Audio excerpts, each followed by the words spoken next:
Šeit ir atkal tāda vieta Rišikešā, kas ir otrs Gangas krasts, kurā mēs vēl nebijām.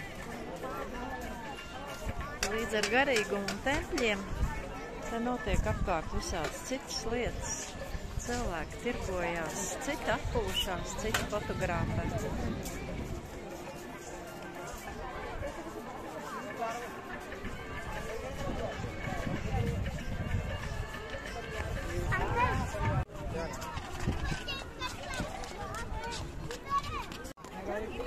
Gangas otrs krasts atšķārīts un atvedis uz tādu vietu, kur vispār nav neviena turisti. Man liekas, tas ir vienīgā.